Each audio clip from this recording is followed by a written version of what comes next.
Hey, it's James here from goodguitarist.com, and today I'm going to show you what is probably the most famous guitar lick in soft rock, the lead guitar bit from Eric Clapton's Wonderful Tonight.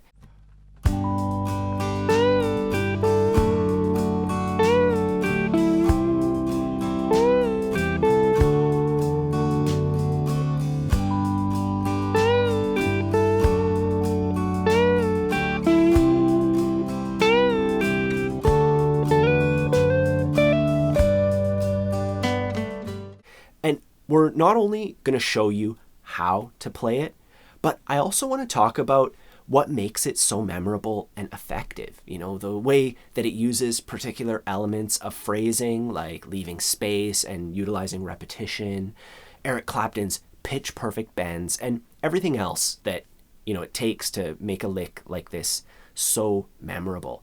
And then once we've learned how to play it and figured out what makes it so special, we're going to use all that to generate our own lick. My ultimate goal with this lesson is to teach you to become a better improviser on guitar, and I want to show you that process for turning your favorite licks into your own. Because when you go to a jam session, it would be fine if you played the lick from Wonderful Tonight straight up, but it's a bit more tasteful if you could take that lick, figure out what makes it tick, and then transform it into something of your own.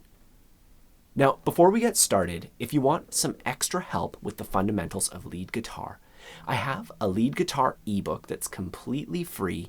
It goes over all the fundamentals, the scales, power chords, hammer-ons, pull-offs, bends, you know, all the stuff that you would need to play something like this comfortably, and it's completely free for all my subscribers. So please grab your copy if you haven't done so already. I'll put a link in the corner for that. The first thing that this lick can teach us is all the embellishments. Even though it's such a simple and short riff, this thing uses all four of the primary lead embellishments or techniques: bends, hammer-ons, pull-offs, and slides, all in this one tight little package. It starts off with a bend pull-off combo. We put our ring finger on the 10th fret of the B string. Our index finger goes on the 8th fret of the same string. So both those fingers are down, and then we're going to do a bend. And when we do the bend, I like to put my middle finger down as well and bring my index and middle right beside my ring finger to give it some extra leverage. I put my thumb over the top, and then I bend with my wrist. It's kind of like the throttle on a motorcycle, but upside down. You know, we're not extending our fingers very much. They might extend a little bit, but the strength is actually coming from your wrist, pushing your fingers up. You know, you don't want to just push with your fingers or else it's just not going to work out. So on beat 3, we bend, 3, then on the and after 3, we release the bend, and then on beat 4, we do a pull-off. 1 and 2 and 3 and 1 and 2 and. And all we have to do now is add a note to the end of that. And depending on where we are in the lick, we'll either go back up to the 10th fret with our ring finger like this, or we'll go down to the 9th fret of the G string with our middle finger like this. So those are the two snippets that you're going to need to practice the most. And you do it in the same way over and over again for each one. And then you can put them together. You go between the ending on the 10th fret, and then ending on the 9th fret, then ending on the 10th fret. And then there's a little bit of a pause. And then we end on the 10th fret, the 9th fret, and then there's another ending. And this is where the slides and the hammer-ons come in. We play the 10th fret with our index finger, the 10th fret of the B string.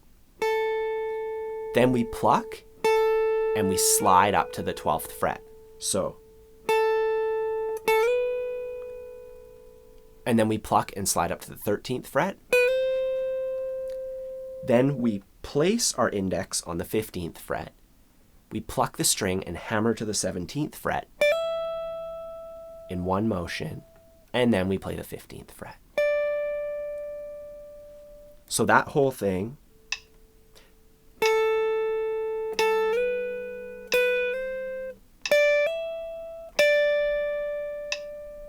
So that's the first thing that we can learn from this lick, how to utilize bends, slides, pull-offs, and hammer-ons all in one riff. Now, the second thing that we can learn from this is how to make pitch-perfect bends. When I was recording the backing track for this and preparing for this lesson, that's one of the main things I realized. You can't use any vibrato on these bends. It just doesn't sound right. They're clean, perfect bends. Vibrato is a really cool technique, and it's awesome when you add it to your bends. Check out any Brian May, like any Queen, and he's like the king of bend vibrato. It sounds so good. But in this song, in this context, it just doesn't sound right. And it's a little bit tougher to make your bends sound perfect without adding that vibrato. So a little trick when I was first learning to, make those pitch perfect bends, or at least try my best to do so, a little trick that I came up with was to use my tuner. You start by making sure that your starting note is good. So I just pluck that 10th fret. Okay, I'm a little bit sharp, so let's just get that in tune. So our starting note is in tune, and then we're gonna bend. So I'm a bit flat. There we go. As far as which letter you have to bend to, if you don't know about that stuff, just pluck the 10th fret, go up to the 12th fret. It should sound the same as that.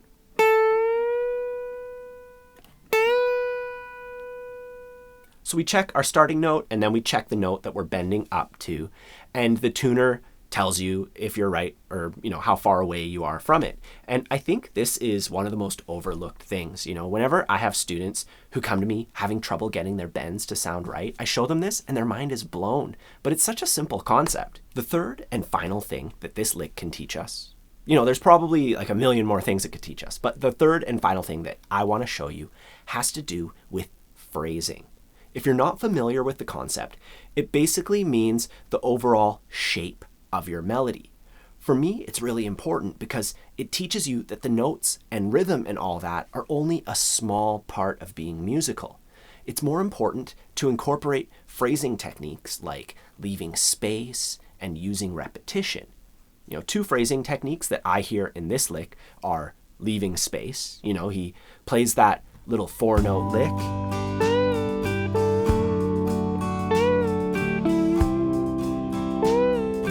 And then he leaves some more space, and there's a lot of space in this lick. And many students, when they're newer, they just keep going, they just keep playing, and they don't really take any breaks. And it's just kind of like somebody who talks without stopping. When you leave space, you're giving the listener a chance to take in what you're saying, and it forces you to make every lick count.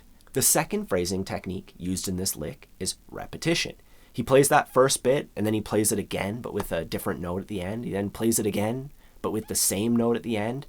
He plays the same lick at the beginning of the song pretty much like 6 times in a row. And then he has that little ending to finish it all off. So he's creating expectation with the listener. He knows it's a good hook, so he keeps giving it to you, and he sticks it in your head because of that. That's another thing that beginners do, is they don't take an opportunity to reiterate things. A good speaker will repeat themselves a lot for the points that they want you to remember. They'll rephrase things in slightly different ways so that it gives you a chance to hear it from a different perspective or a different angle and really reinforce their point.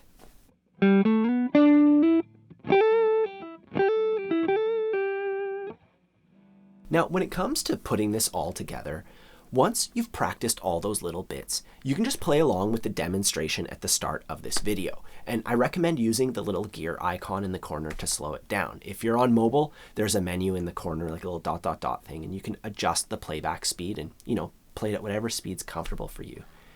Either way, now that we've taken this lick apart and we've realized what makes it tick, I want to show you how we can use that information to make our own lick. We're going to start off with the criteria. First, our lick has to use all 4 of the primary embellishments: a hammer-on, a pull-off, a bend, and a slide. Second, the bend needs to be the centerpiece of the lick.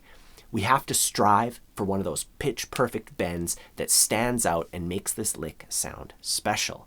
Third, we need to utilize those 2 phrasing techniques: leaving space and repetition. We'll start with the bend, and I want to do this in the regular E minor pentatonic spot up here. And this way, when you go on to use this lick in your improv, it'll be, the normal pentatonic box that we're all used to. First, we'll put our ring finger on the 15th fret of the B string and do a bend and release, just like he does in Wonderful Tonight.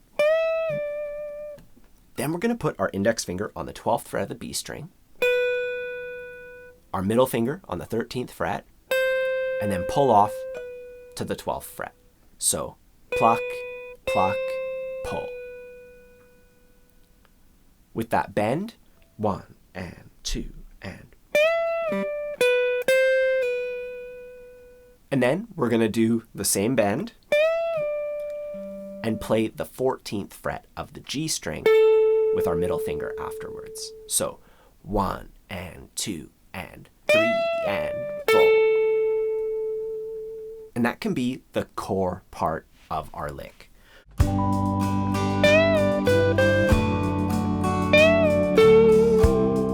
And now that we have that core part of our lick, a short and simple thing that emphasizes the bend, let's introduce some of those phrasing elements. I'm going to keep it simple. I'm just going to play the thing, I'm going to wait a little bit, and then I'm going to play it again with that slight variation.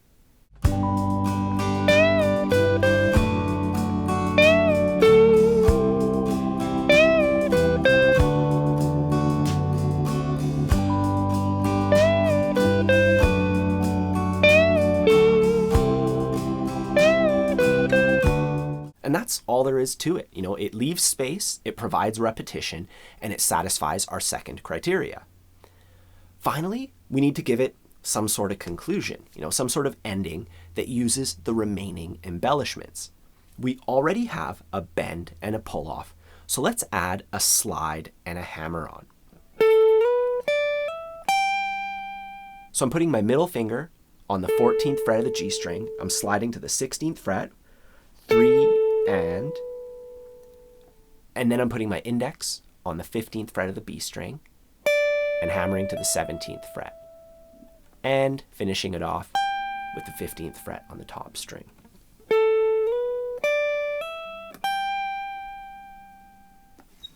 And when we put that all together, this is what we get.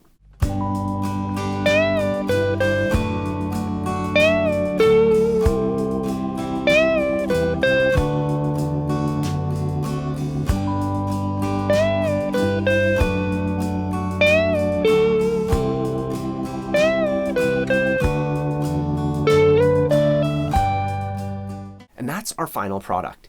If you would like the tab for this lick, it's available on my Patreon page, along with one more bonus lick that's not in this video and a tutorial teaching that lick. If you're not aware, Patreon is a place where you can help support creators like me with a small monthly donation, and in exchange you get things like that tab, access to tons of backing tracks for popular songs, a bunch of worksheets and tabs covering lead guitar, acoustic guitar stuff, strumming, bar chords, fingerstyle, tons of exercises for you to do, and a lot of other exclusive content that's only available to members of my Patreon page. So please check that out.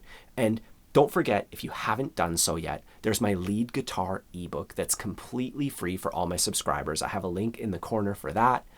I also have a lead guitar course that just came out that takes you from earlier than the beginner stages. It takes you from absolutely nothing to being a confident lead guitarist that could show up to a jam session and play, and have something to say on guitar. So please check that out. That's the best way to support the channel. Otherwise, have a fun time practicing, and I'll see you soon.